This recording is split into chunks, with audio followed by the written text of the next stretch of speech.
Welcome in. It is day 243, and you're speaking to the Meeples Champion. And today, we're going to be going over a game that is small, quick, and loads of fun. It's a two-player specific game, and the game is called Air, Land, and Sea. Now, this is one of those games that I ditched the box to be able to put it into my smaller boxes, as I've shown before. So I'm going to try to get a picture and overlap it over this for this review. Now, the idea of the game is very simple. You're going to put out an air, a land, and a sea location in the middle, and you're going to get 18 cards, 6 for each one. Now, they each have abilities on each of the cards. You're going to then pass out a first and a second player card to you and your opponent, shuffle up the 18 cards, and deal 6 to each player, put the extra 6 to the side. You don't know what those are. Now, at any moment, a player can withdraw, which means that they're going to give up the battle, the other player wins, but they're going to get a smaller amount of victory points. Otherwise, what you're going to do is you're going to, one by one, place cards. Now, if you have an air card, you can only place it in the air location. It would make you feel like, well, wait a minute, then that just means the 6 cards have been dealt and it's already been predetermined. But you have some options on this. First is, you have the order of the cards you put out, meaning you can throw some of you on what your actual strength may be. Second is, cards come with abilities. Not all of them. Some of them are just a power number. But others come with abilities. Depending on when you put that out, it might say, all right, well, all the cards that are there are now going to flip face down, or they're going to flip face up, or, there's ways that it can affect the points. It can allow you to grab something from the air and let it shift over to the sea. So there's ways to shift up where things are. Then you also have the ability to place the card face down. It's going to be worth fewer points, and you can place it anywhere. It's a wild card now. So by doing that, it's going to mean that, yeah, you may not have normally been able to win a battle, but now you can get in there. So you're going to do this, and eventually either you'll have the withdraw, which is unlikely in most games, or you'll get to a point where all 6 cards from both players' hands have been played. At that point, you will now count up and see who wins each battle. Now, it does not matter who has the most strength. So it may be that you have a total strength of 18, and I have a total strength of 6. And it's like, oh, well, you crushed them. But it may be that your 18 was a bunch of big cards all in the sea. And, you're looking at a 6, a 5, and a 4. You have 15 points there. But you only have like a 1, a 1, and a 1. And you end up being 1 over here, 1 here, and that 1 was in the middle with the sea. And you're like, oh, well, I'm actually at about 16 points, a 1 and a 1. And I come back with, well, I had none of that. I didn't have anything in the middle. But my 6 points were spread out in ways where I ended up hitting up and beating you out in some of these spots. Maybe I ended up having cards that got wiped out, but I ended up being a 2 and or like 4 points here and 2 points here. I win those 2 battles. I won 2 of the 3 battles. I win. Once you figure out what your battles won are, you then decide based on that what it means for the points being given out. You distribute your points, and then you look to see who has the most points. If you have somebody who reaches 12, they're the winner.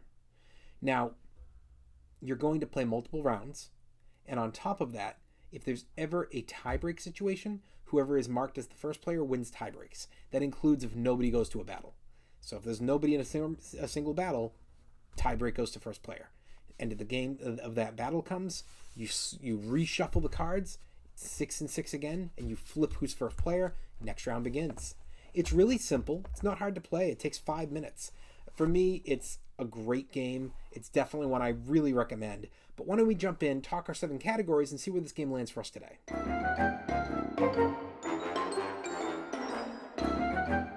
When it comes to the art, I think the box is fine.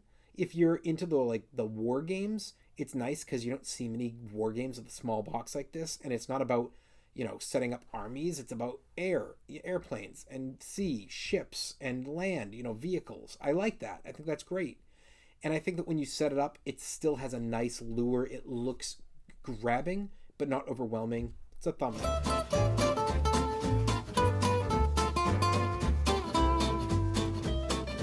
Those components, it's all cards with the exception of your victory points come in cardboard. I really like that. Even your air, land, and sea, it's just big floppy cards. They're all really good quality. Thumbs up. Your price. It's available online. You're going to find this at least in 3 out of 5 board game stores. Your price is maybe $20, but more likely you're getting this in that 15 range. It's not that expensive. And it's a fantastic game for your price. It really is something that's going to be worth it for whoever you buy it for. Thumbs up. Difficulty. This is one that I don't think it would scare a kid away. Again, 10 years old, depends on the 10-year-old, but I do think that kids could play this game. It's fast enough where it's not like it's going to overwhelm them. Definitely a beginner this is great for. And I think even an experienced player.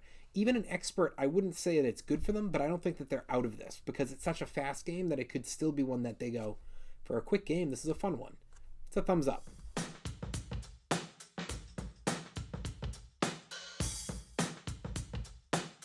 Replayability. I don't think I've played this yet without playing it 4 or 5 times in a row. When you pull it out for a bunch of games. Are you going to pull this out every day? No. Every week? Depends on the person. Monthly, though? Sure. If you got nothing, if you have friends that you see, family that likes to play games, if you've got a game group, this is the kind of game that can get to the table a good amount of times. Thumbs up.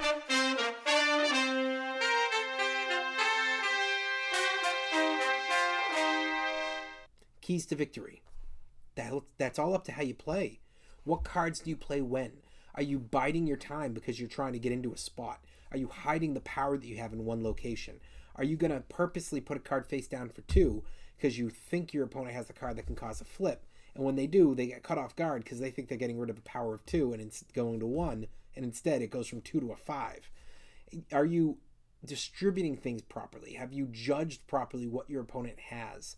All of these are really good indicators of how to take advantage of those keys. And I think this game has plenty of them for such a short game. Thumbs up.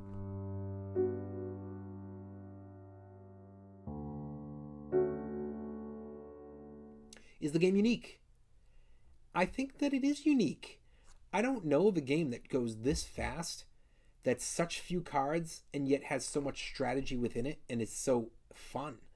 I definitely can compare this in certain ways, but I feel like its theme to its length of game is not a norm, to the style of your mechanics in the game is not a norm. There's a lot of factors that come together to make this game that I just don't think you can replicate with another game to get that close to this. It's got to be thumbs up. Overall, what do I think? To me, this is just, it's not even a thinker. It's a must buy. Throw it in your collection. It's not that expensive. It's way too quick to play. There's no reason you can't buy this, put it in your collection, test try it. Worst case scenario, it utterly fails for you. You spent like $15. Take your game, gift it to a friend, to a kid, to somebody, and let them enjoy it because you didn't spend that much. I think it's worth giving it a try. And to me, you don't need to go test try it first. Just buy it. Well, it has been day 243. And we've been speaking about the game Air, Land, and Sea. And you've been speaking to the Meeples Champion. Like, share, subscribe, and check down below in the description. I'll be adding in an Amazon link in case you want to get this game for your collection. Until next time, I'll talk to you tomorrow.